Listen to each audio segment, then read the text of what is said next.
5 ways to build godly self-discipline. Have you ever felt stuck in the circle where you desperately want to change, but you keep on falling back in the same habit? You're telling yourself, tomorrow I'll pray, tomorrow I'll be consistent, tomorrow I'll be finally get my life in order. But tomorrow comes and you still scrolling, you still procrastinating, you still giving into the same old temptations. Most people think discipline is just a willpower, but willpower is affinity resources, is hiding out. That is why you need something deeper. 2 Timothy 1:7 say, "For God has not given us the spirit of fear and timidity, but of the power, love, and self-discipline." Notice that discipline is a gift, is a part of a spiritual package. God gave it to you when He saved you. You don't have to manufacture it. You have to activate it. Today, I'm going to give you 5 ways to build discipline that actually lasts. Start with God, not your willpower. The reason you have failed in the past is that you tried to discipline your flesh. With your flesh, you cannot fix a spiritual problem with a circular solution. If discipline comes from the Spirit, then prayer is your first work. Before you try to control your schedule, you have to surrender your heart. Many of us treat God like a last resource when we fail rather than the first fear before we start. Don't just ask God to bless your day.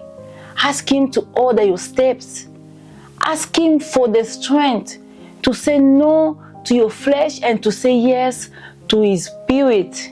One of the simple ways you can say, "Lord, I cannot do it in my own strength. Give me the grace to be disciplined for your glory." Discipline without God is just legalism. Discipline with God is a stewardship. We love intensity, but God values consistency. We want to pray for 2 hours today and then not pray again for a week. That is not discipline. That is emotional high. Zechariah 4:10 warned us. He said this, "Do not despise the small beginnings." If you hasn't disciplined right now, don't try to climb Everest in the day. Don't promise an hour of the Bible study. Start with 10 minutes. Don't promise to wake up at 4 a.m. Just wake up 15 minutes early than usual. I'm going to wake up at 4 a.m. I'm going to wake up at 5 a.m. and then you wake up at 10. The goal is it to reach the finish line today, is to show up to the starting line. Small steps done consistently create momentum. In the kingdom, faithfulness is the little things, is what qualify you for the big things. Point number 3, control what you consume. Self-discipline isn't just about what you do, it's about what you allow. Your mind is a gateway.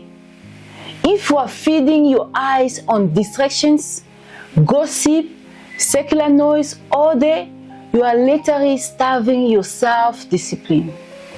Romans 12:2 tells us that to be transformed by your renewal of your minds. You see that? Renew of your mind. You cannot have a disciplined life with a clouded mind. If you want to pray more, stop scrolling more. If you want to be productive, stop feeding on entertainment that numbs your brain. What you feed grow, and what you starve die. If you feed your spirit with the word, you have the strength to be disciplined. If you feed your flesh with junk, you'll be too weak to resist temptation. Point number 4, master your emotional. A lack of discipline is almost always an emotional problem. You don't walk because you don't feel like it. You eat properly because you feel stress. You snap at people because you feel frustrated. But 2 Timothy 1:7 say, God has given you a sound mind. A sound mind is a mind that can observe an emotion without being a slave by it. Discipline is ability to do what is right even when you feel wrong. You have to learn the holy pose. When a feeling hits, you stop, you pray, you ask, is this feeling leading me toward God's will or away from it? Emotional maturity is the foundation of self-discipline. Okay? Stop letting your feelings be your master. Point number 5, remember your why. Discipline without a why feels like a prison, but discipline with a why, it's a bridge. Why do you want to be disciplined? You have to ask yourself this question. Why do you want to be disciplined? Is this to look good? That won't last. Or it's because you realize you have a calling that requires a sharp, ready servant? In 1 Corinthians 9:25 say, athletic exercise, self-control in all things just to win a prize.